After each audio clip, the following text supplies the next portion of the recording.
સાલ કિંમતી કે જીવ? ત્રિચીનના પલ્લીના મહાન રાજવી વિજયરંગ અને જાણીતા ઋષિ થાયુ માનવરના જીવનમાં બનેલો પ્રસંગ છે. એક સમયે રાજાના દરબારમાં કાશ્મીરનો એક મોટો વેપારી કિંમતી માલ અસબાબ લઈને આવી ચડ્યો. રાજાએ એના માલમાંથી કેટલીક વસ્તુઓ પસંદ કરીને ખરીદી. એમાં એક સુંદર તથા કિંમતી ગરમ શાલ હતી. એની કિંમત પૂછતા વેપારીએ જવાબ આપ્યો, "આ શાલની કદર તમે કરશો તો એમ મને લાગે છે, એટલે એની કિંમત આપને કહું છું. એની 1000 સોના મોહર આપની પાસેથી લઈશ." રાજાને શાલ ગમી ગઈ હતી એટલે એણે ખરીદી લીધી અને વેપારીને 1000 સોના મોહરો ચૂકવી દેવા ખજાનચીને હુકમ કર્યો.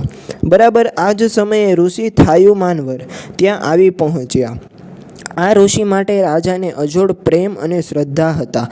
તેણે ઋષિનો સત્કાર કર્યો અને પોતે ખરીદેલી પેલી કિંમતી શાલ એના ચરણોમાં ધરી દેતા કહ્યું, "આનો સ્વીકાર કરો." રાજા તરફથી પર્વપૂર્વ મળેલી આ ભેટનો અનાદર ઋષિ કેમ કરી શકે? તેણે એ સ્વીકારી લીધી. થોડી વારે ઋષિ પોતાને આશ્રમે જવા નીકળ્યા. તેઓ વસ્તીમાં રહેતા નહોતા. ઠંડીના દિવસો હતા એટલે ઋષિએ તે ગરમ મુલાયમ છાલ ઓઢી લીધી. થોડી વારે એક ડોશી ટાઢથી થરથરતી સામેથી આવતી દેખાઈ. એના શરીર પર એક નાનકડા વસ્ત્ર વગર બીજું કાંઈ નહોતું. એની આ હાલત જોઈ ઋષિનું હૃદય દયાળ થઈ ગયું. તેણે પોતાના શરીર પરથી છાલ ઉતારીને પેલી વૃદ્ધા ડોશીને ઓઢાડી દીધી. ડોશી પહેલાં તો સંકોચ પામી, પણ પછી શરીરને ગરમી મળતા એના મુખ પર પ્રસન્નતા નાચવા લાગી. એણે આભારભરી નજરે ઋષિને પ્રણામ કર્યા. કેટલાક ઈર્ષાળુ હજુરિયાઓએ દોડી જઈને આ વાત રાજાને કરી અને ઉમેર્યું, "આપના તરફથી મળેલી ભેટનો આવો દુરુપયોગ થાય એ તો આપનું અપમાન થયું કહેવાય. મહારાજ, અમને તો ઠીક લાગતું નથી." રાજાનું જ્ઞાન મર્યાદિત હતું. એ ખુશામાત્યાની શબ્દજાળમાં રહેલું ઈર્ષાનું ઝેર જોઈ શક્યા નહીં.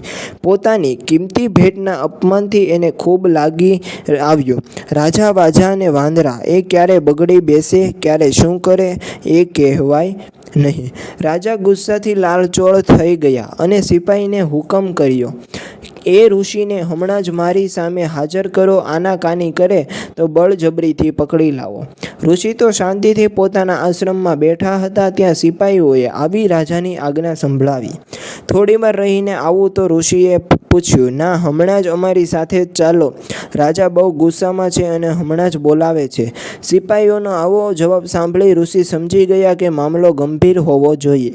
એટલે તે સિપાહીઓ સાથે ચાલી નીકળ્યા. રાજા તો એની રાહ જોઈને બેઠા હતા. એટલે ઋષિ જોતાં જ પૂછ્યું, "મારી આપેલી શાલ ક્યાં છે?" "એ તો એક ગરીબ અને વસ્ત્રહીન ડોશીને મેં આપી દીધી. મને લાગ્યું કે મારા કરતાં શાલની જરૂર એને વધારે હતી. એ બિચારી ઠંડીથી થથરી રહી હતી. એ શાલનો આવો સારો ઉપયોગ ક્યારે થવાનો હતો?" એમ જાણી મેં એને ઓઢાડી દીધી. એનો આત્મા પ્રસન્ન થતાં મારો આત્મા પણ આનંદમાં આવી ગયો.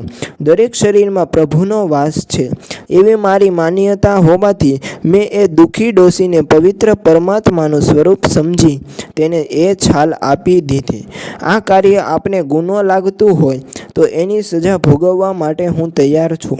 આટલું બોલી ઋષિ રાજા સામે સ્વસ્થ રીતે ઊભા રહ્યા. રાજાના ક્રોધનો અગ્નિ જ્ઞાનવાણીથી ઓલવાઈ જતાં એના જ્ઞાનચક્ષુ ઉઘડી ગયા. તરત એ ઋષિના પગમાં પડી ગયો અને પોતે કરેલી ભૂલ માટે ક્ષમા યાચી. ઋષિ બોલ્યા, "રાજન, વસ્તુની કિંમત એની સુંદરતામાં નથી, પણ એના સારા નરસા ઉપયોગમાં છે." રાજા જીવનનું અમૂલ્ય સત્ય સમજી ગયો હતો.